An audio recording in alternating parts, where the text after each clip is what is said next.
अभी हम कलेक्ट्रेट हरदा में हैं और यहाँ कुछ बैंकर्स आए हुए हैं। उनसे चर्चा करेंगे कि किस मूवमेंट को लेकर, किस मुद्दे को लेकर ये सभी बैंकर्स हरदा आए हुए हैं।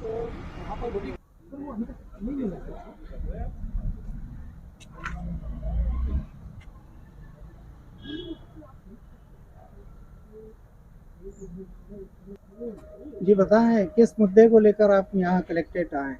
नमस्कार। हम यहाँ यूको बैंक का जो अभी मुद्दा चल रहा है, जिसमें 2 एफआईआर हुई और बाद में एक और एफआईआर हो गई, जिसमें शाखा प्रबंधक और शाखा के कुछ कर्मचारियों को मुलजिम पुलिस ने बनाया है 420, 409, 120 बी में। तो इसके लिए हम कलेक्टर साहब से मिलने आए थे। आप हमारे Sandeep Chaubey sir, all India general secretary UCO bank, Tripti madam state bank से, आप हमारे अध्यक्ष हैं। तिवारी जी पीएनबी से, ये भी भोपाल से आए हैं, आप हमारे प्रदेश सचिव हैं।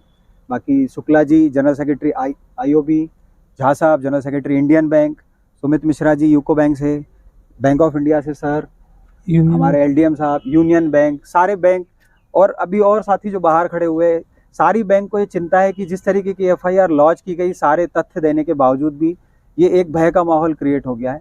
इसमें जो भी कस्टमर जिन्होंने कंप्लेंट की, आप देखिए कस्टमर खुद अपनी कंप्लेंट बदल लेते हैं। सबसे पहले वो बैंक में जाके निवेदन करते हैं कि मेरा पैसा आपके यहाँ एक प्यून था जिसने लिया, आप मुझे पैसा वापस दिलाइए। तो मैनेजर, जिस प्यून ने सुसाइड कर लिया, मैनेजर उससे पैसा कैसे दिलाए, फिर भी उसने सांत्वना दी कि मैं इसमें कुछ करूंगा। पुलिस को जब वो आवेदन देते हैं तो लिख देते हैं कि साहब ये मैनेजर साहब ने फ़ोन करके ये चेक मंगाए थे तो मैं प्यून को दे गया। और जब एफआईआर होती है तो वहाँ बोल देते हैं हमने पीडीसी के रूप में दिए। और एक और कस्टमर जो बोलता है कि हमने पीडीसी के रूप में दिए, हमें सारी जानकारी जब जीएसटी रिटर्न भर रहे थे तब मिली, जबकि शाखा में उपलब्ध सारी जितने भी सबूत हैं, एसएमएस डिलीवरी रिपोर्ट है, उससे साफ समझ में आता है कि सारी डिलीवरी हुई। प्लस शाखा में जो वीडियो रिकॉर्डिंग, जो ऑडियो रिकॉर्डिंग देखी, जो पुलिस को भी सौंपी गई, ऑडियो में साफ सुना जा सकता है कि ये दोनों कस्टमर प्यून को आके चेक देते हैं और डिस्कस करते हैं कि कितना पैसा आप निकालोगे, कब ये पैसा वापस आएगा, कितना हमें ब्याज मिलेगा। ये सारे डिस्कशन वो प्यून के साथ करते हैं और जो वीडियो में साफ है। साथ ही साथ जो एक वीडियो जिसने सुसाइड किया, उसने सुसाइड कन्फेस के रूप में बनाया, जो पुलिस के पास ही जमा है उसी के खुद के मोबाइल में, उसमें वो साफ शब्दों में बोल रहा है कि 2 कोई पार्टीज़ के नाम लेता है कि इनको मैंने ये पैसा दिया था संतोष की मदद से, ये पैसा मेरा वापस नहीं आया, तो मैंने जिन लोगों से पैसा लिया था उनके मैं ब्याज के पैसे जो 5-5 लाख रुपए हफ्ते के हो रहे हैं वो मैं लौटा नहीं पा रहा हूँ और मैं सुसाइड कर रहा हूँ। पुलिस ने कोई भी बात संज्ञान में नहीं ली, उल्टा पुलिस सारे पैसे रिकवरी के लिए कस्टमर्स के साथ हो गए और एफआईआर कर दी। और आज मैनेजर भागा भागा फिर रहा है क्योंकि उसको बेल चाहिए। अगर वो बेल नहीं लेता है, पुलिस के सामने आता है, तो अरेस्ट होने का डर है। घर वाले उसके परेशान हैं, मैनेजर परेशान है, पूरी बैंक परेशान है, सारे बैंक परेशान है। लेकिन ना तो हमें प्रशासन से कोई मदद मिली, ना किसी से भी। इस संबंध में आज हम कलेक्टर साहब से, भोपाल से, इंदौर से और लोकल हरदा से सभी लोग पहुंचे थे और कलेक्टर साहब को हमने ज्ञापन दिया है। क्या आपके डीएम से क्या आपको डीएम साहब ने हमें आश्वासन दिया है कि ये मैटर हमारे संज्ञान में पहले भी आया था, अभी भी मैं इसको लेता हूँ और मैं पुलिस एसपी साहब से चर्चा करूँगा और आपको ज़रूर सूचित करूँगा। इस संबंध में हमारे जोनल मैनेजर ने भी 30 मार्च को एक पत्र लिखा है जो सीधे डीआईजी महोदय को संबोधित किया है। उसमें भी उन्होंने लिखा है कि बैंक की इन्वेस्टिगेशन रिपोर्ट को जो खुद पुलिस ने कराई थी एलडीएम महोदय के मदद से, इसको संज्ञान में लिया जाए। उसमें साफ शब्दों में लिखा है कि एनआई एक्ट को फॉलो किया गया, एनआई एक्ट के नियम अनुसार ही सारे चेक पास हुए।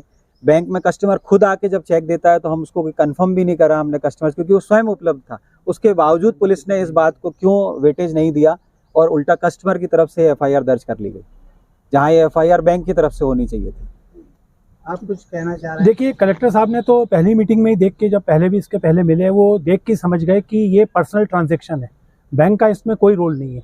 जब कोई व्यक्ति किसी से पर्सनल ट्रांजैक्शन करता है तो उसमें बैंकिंग सिस्टम के ऊपर आरोप लगाना टोटली गलत है और ये कलेक्टर साहब पहली मीटिंग में भी समझ गए थे। आज भी उनने इस केस को अच्छे से समझा हुआ है।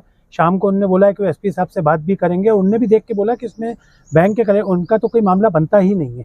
दूसरा, इस प्रकार की जैसे बैंक आज की डेट में आप देखते हैं समाज के हर क्षेत्र में काम कर रहे हैं, सरकार की सारी योजनाएं हम लागू करवाते हैं। अगर बैंक वालों को इस प्रकार से प्रताड़ित किया जाएगा, इस प्रकार से एक तरफा कार्रवाई की जाएगी, तो ये पूरे मध्य प्रदेश में फिर बैंक स्ट्राइक पे भी जा सकते हैं और इसके लिए हम अपना जो विरोध है ये हम उच्च से उच्चतम स्तर तक अपना विरोध दर्ज करवाएंगे और ये डिमांड करेंगे कि इस प्रकार के आगे से कोई कार्रवाई ना हो। एक तरफा कार्रवाई, बैंक के कोई सबूत नहीं देखे जा रहे।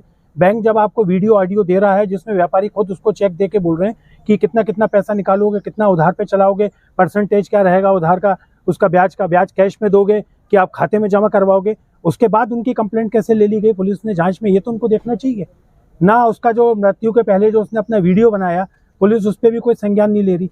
तो व्यापारियों की बात, व्यापारी पहली बात जो व्यापारी बोल रहे हैं जिनका कितना पुराना खाता चल रहा है सीसी लिमिट का, सीसी लिमिट में बैंक कोई पीडीसी चेक लेती ही नहीं है। और किसी भी केस में अगर पीडीसी चेक लिया जाता है तो पीडीसी चेक में बैंक का नाम, शाखा का नाम और अकाउंट पे ही लिखा जाता है, बैंक कोई चेक कभी लिया नहीं जाता और वो चेक सेफ कस्टडी में रहते हैं। तो इस प्रकार का आरोप मर देना कि इन्हें पीडीसी चेक लिए थे, और जो एक व्यापारी हैं जो पहले बैंक में एप्लीकेशन देके गए कि ये इसने हमसे पैसा लिया था और ये उधारी पे चला रहा था, अब इसकी मृत्यु हो गई है, इसके परिवार से पैसा वापस दिलाया जाए, वो भी अब तीसरी एप्लीकेशन में नहीं ले रहे कि मैंने भी पीडीसी चेक दिए।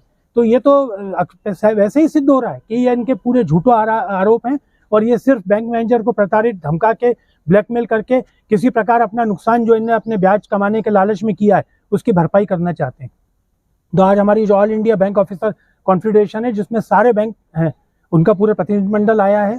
इसके बाद हम आईजी होशंगाबाद से भी हमने समय लिया है, उनसे भी हम जाके मिलेंगे और इसमें अगर कार्रवाई, शासन की कार्रवाई और ये सही तरीके से न्यायपूर्ण नहीं होती तो इस मामले को हम मुख्यमंत्री और प्रधानमंत्री और वित्त मंत्री भारत सरकार तक भी लेके जाएंगे। Your introduction. मैं आशीष तिवारी हूँ, मैं पंजाब नेशनल बैंक का डिप्टी जनरल सेक्रेटरी हूँ और आईबोक मध्य प्रदेश का सेक्रेटरी हूँ।